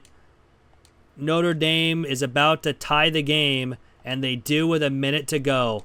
The defense tried their hardest to not give up any points there, but we're going to overtime. We have blown a huge lead in this game, but the defense forces a field goal. We have a goal-to-go situation, and we have won it all. I hate how it still doesn't show it when it pops up there, especially at the end of the game. We blew a huge lead in the game, but the defense comes up clutch late. A 30-27 win over Notre Dame, and UTEP is the first G5 school to win it all here on College Football 26, here on the channel, with winning a national championship with every team. This was not a fun ride to start. I will say that right now. It was not a fun start to this episode, but man, was it good late. But man, oh man. What a team. We just had the single season reception record broken. So there's that. We are national champions. And that's a tough one too. But let's look at the stats, of course, before we go. George had 3,900 yards, 3 touchdowns, 6 interceptions on the year. Rushing-wise, Stanford had 909 with 13 touchdowns. Gradkowski had 479 and 8 on the season. We had a couple guys get a couple touchdowns and a couple carries. Maddox had over 1,300 receiving yards with 13 touchdowns. Justin, 791 and 5. Bynum, 774 and 3. Babineau, 417 and 3. A couple guys with a couple twos and a couple hundred yards. Defensive-wise, Cross led the team with 69 tackles.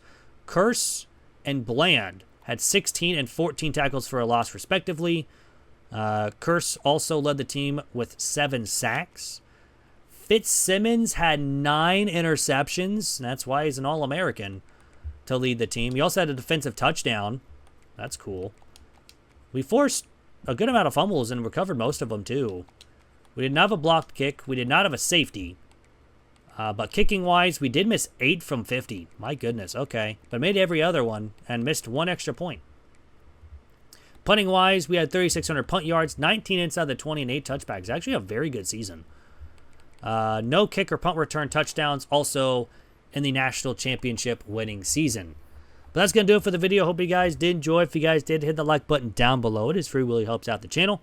Also, if you guys made this far, I really appreciate y'all for watching the series. Of course, next episode will be out on Sunday, so look out for that. Again, if you guys want to see a team that we have not done before, write a comment down below, and we'll get to that team in the next episode, or I guess next couple episodes if there's multiple teams. But all in all, if you guys are new, hit that subscribe button. We're also very, very close to 500 subs, and once we hit that goal, we'll do a 24-hour stream right here on YouTube to celebrate that. And you guys can watch me struggle staying up for 24 hours. But anyways, hope you guys have a great rest of your day, week, weekend, whenever you guys are watching this. And I'm out. Peace.